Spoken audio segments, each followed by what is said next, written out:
कहानी का टाइटल है सास हूँ इसीलिए बदनाम हूँ। समधन जी, आप मेरी बेटी का बिल्कुल भी ध्यान नहीं रखती, अकेले ही काम में लगी रहती हैं। लेकिन मजाल है कि आप छोटी बहू से यह कह दें कि घर का काम तो करवा दिया कर। मेरी फूल सी बच्ची की क्या हालत कर दी है आपने। पर मैं भी कहाँ माथा फोड़ रही हूँ। भला कभी किसी सास ने अपनी बहू का भला चाहा है। बड़ी बहू भाविका की माँ ने फ़ोन पर ही उसकी सास कोमल जी को सुना दिया। इससे पहले कि कोमल जी अपना पक्ष रखती, उन्होंने फ़ोन काट दिया। दरअसल भाविका इतने दिनों बाद अपने मायके गई थी और अभी हाल ही में उसे टाइफाइड हो गया था। इस कारण थोड़ी कमज़ोर हो गई थी। पर कोमल जी के लाख मना करने के बावजूद भी उसने जाने की जिद कर दी और अपने मायके चली गई। वहाँ उसकी ऐसी हालत देखकर उसकी माँ ने फट से कोमल जी को फ़ोन लगा दिया। कोमल जी के परिवार में उनके 2 बेटे और 2 बहुएं हैं।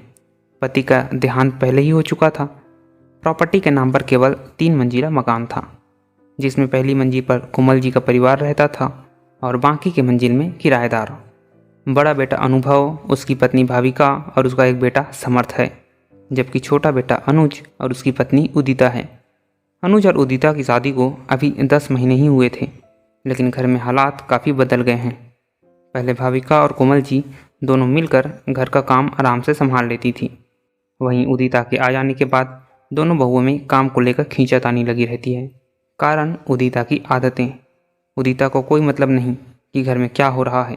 लेट उठना, घर में काम न करना, जब मर्जी हो अपने मायके चले जाना, घर आए मेहमानों से कोई लेना देना नहीं। और सबसे बड़ी बात, इसके लिए उसके मायके वाले भी कभी कुछ कहते नहीं। उल्टा जिस दिन भाविका और उसमें खींचातानी होती है, उस दिन उदिता की मम्मी भी फ़ोन करके कोमल जी को 10 बातें सुना देती हैं। ऐसा नहीं है कि कोमल जी ने कभी उदिता को समझाने की कोशिश नहीं की, कई बार समझा चुकी हैं, लेकिन चिकने घड़े पर कभी पानी ठहरता है क्या।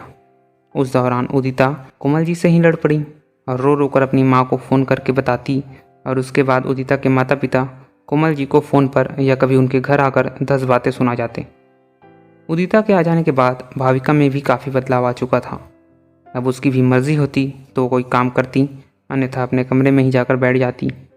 ज़रा ज़रा सी बात पर अपने माता पिता को फ़ोन कर देती।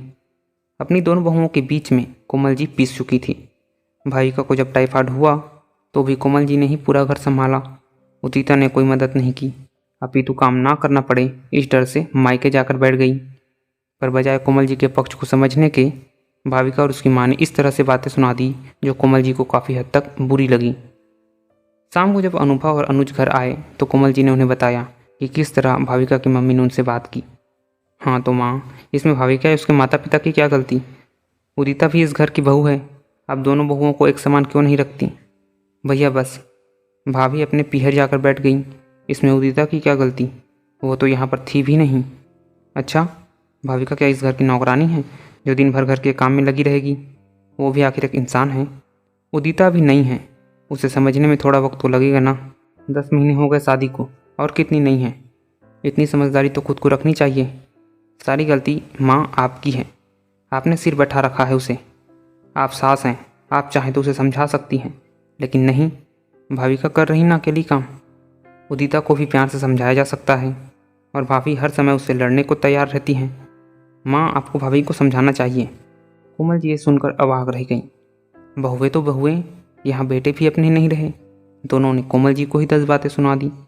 दोनों की बातें सुनकर उन्हें दुख तो बहुत हुआ, पर अब उन्हें निर्णय लेना ही था कि अब उन्हें क्या करना है।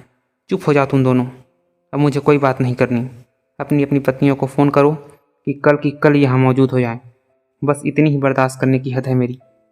कोमल जी ने इतनी ज़ोर से चिल्लाकर कहा कि दोनों भाई बिल्कुल चुप हो गए। इस तरह का रूप तो कभी माँ का देखा भी नहीं था उन लोगों ने। दोनों चुपचाप अपने कमरे में चले गए और अपनी अपनी पत्नियों को फ़ोन कर दिया। कोमल जी पूरी रात हॉल में चुपचाप बैठी रहीं। नींद आंखों से कोसों दूर थी। आंखों में से झरझर आंसू बह रहे थे। इस दिन की तो कभी कल्पना भी नहीं की थी उन्होंने।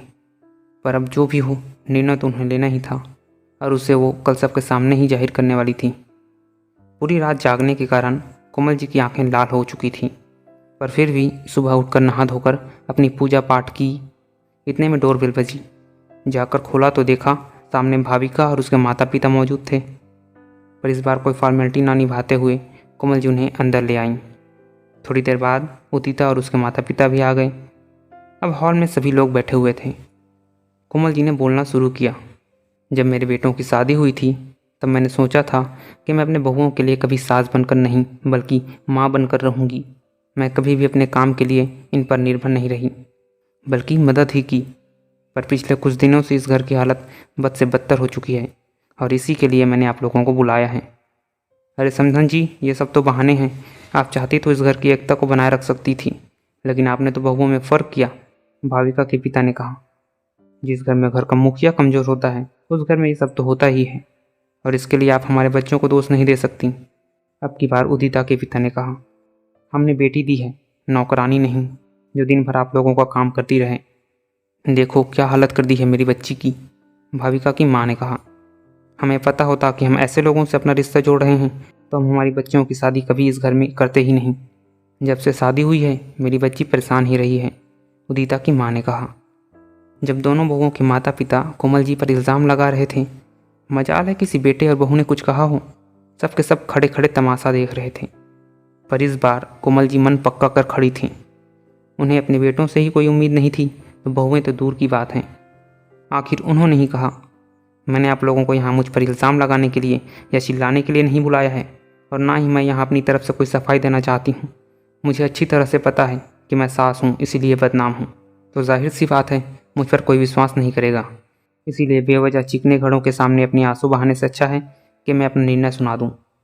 मैंने फैसला कर लिया है कि मैं अपने दोनों बेटों को अलग कर रही हूँ। हाँ तो कर दीजिए, हमें क्या एतराज़ है, बस हमारे बच्चे खुश रहने चाहिए, उदिता के पिता ने बड़ी बेशर्मी से कहा। हाँ हाँ बता दीजिए कैसे कैसे रहेगा।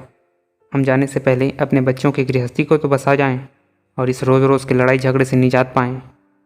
अब की बार भाविका की माँ ने कहा। सुनकर कोमल जी का खून खौल गया, लेकिन वो चुप रह गई। मन में तो ऐसा बवंडर उठा कि मेरी गृहस्थी को तोड़कर लोग कितना खुश हो रहे हैं, पर उम्मीद किसी से क्या करें जब अपने ही बच्चे जवाब नहीं दे रहे थे। आखिर कोमल जी ने अपने आप को शांत रखते हुए कहा, प्रॉपर्टी के नाम पर हमारे पास केवल 3 मंजिला मकान है। सबसे ऊपरी मंजिल पर अनुज अपनी पत्नी उदिता के साथ रह लेगा। बीच वाली मंजिल पर अनुभव अपनी पत्नी भाविका और बच्चे समर्थ के साथ रह जाएगा, जबकि पहली मंजिल पर मैं रह लूँगी। अरे आपको अलग रहने की क्या ज़रूरत है, आप तो 6 महीने किसी एक बेटे के पास और 6 महीने दूसरे बेटे के पास रह लेना। इतना तो बच्चे आपके लिए कर ही सकते हैं, और वैसे भी एक अकेले सदस्य के लिए पूरी मंजिल ब्लॉक करने से क्या फ़ायदा, कम से कम उसका ही किराया आ जाएगा, भाविका के पापा ने कहा। माफ़ कीजिए, बच्चों ने मेरे लिए बहुत कुछ कर लिया, उसी से पेट भर चुका है। मेरे हाथ पैर भी चलते हैं और मैं अपना काम खुद कर सकती हूँ, और जब ज़रूरत पड़ेगी तो देख लूँगी। जैसे अपनी बेटियों के लिए आप लोग आए हैं, वैसे ही भगवान की कृपा से अभी तक मेरा मायका है, और उन पर भी बोझ न बनकर मैं नौकर रख लूँगी। इसलिए नीचे वाली मंजिल पर मैं अकेले ही रह लूँगी। हाँ तो अभी मेरी बात पूरी नहीं हुई है। अब क्या है, हो तो गया फैसला। आप तो बस किराएदारों को बोलिए ताकि वो खाली करें और हम लोग हमारे बच्चों को सेटल करें। अभी आपने आधा निर्णय सुना है, अब पूरा भी सुनिए। मैं किराएदारों को मंजिल खाली करने को कह रही हूँ। मेरे दोनों बेटे बहू अपनी अलग गृहस्थी बसा रहे हैं, तो मेरा खर्चा कैसे चलेगा। यह मकान मेरे नाम पर है, मेरी ज़रूरत तो इसके किराए से ही पूरी होती थी, तो जब तक मैं ज़िंदा हूँ मेरे दोनों बच्चों को किराया चुकाना पड़ेगा। अरे भला ये क्या बात हुई, कोई अपने बच्चों से ही किराया लेता है क्या। पर मैं लूँगी, अपने बच्चों से किराया ज़रूर लूँगी। मेरा कौन सा पति बैठा है जो मेरा खर्चा उठाएगा, और अगर वो किराया नहीं चुकाना चाहते तो वो कहीं और अपना सेटलमेंट कर सकते हैं, मुझे उससे भी कोई एतराज़ नहीं। अब आप लोगों का क्या निर्णय है अपने आप डिस्कस कर लीजिए और मुझे बता दीजिए। देखिए समधन जी, अगर लोगों को पता चलेगा कि आप अपने बच्चों से किराया लेती हैं तो वो आपके बारे में क्या सोचेंगे, अंदाज़ा भी है आपको। माफ़ कीजिएगा समधन जी, इतने दिनों से लोग ही कह रहे थे और मैं सुन रही थी, किसी ने मेरा पक्ष समझने की कोशिश ही नहीं की। अब बहुएं समझना नहीं चाहती तो सास क्या करे, सास बदनाम होती है, पर ये ज़रूरी भी नहीं कि सभी सास एक जैसी ही होती हैं। मैं तो वैसे भी बदनाम हूँ, तो थोड़ी सी बदनामी और सही। मैं कमरे में जा रही हूँ ताकि आप लोग बैठकर डिस्कस कर सकें। कोमल जी ने हाथ जोड़े और चुपचाप अपने कमरे में चली गईं। आज पहली बार कोमल जी इतनी स्पष्ट तरीके से बोली थी, और उनका रूप देखकर सभी लोग हैरान थे। सबने कोमल को समझाने की पूरी कोशिश की, पर वे अपने फैसले पर अड़िग रहीं, और आखिरकार जो कोमल जी चाहती थी वही हुआ, और उनके दोनों बेटे आज उन्हें किराया चुकाते हैं।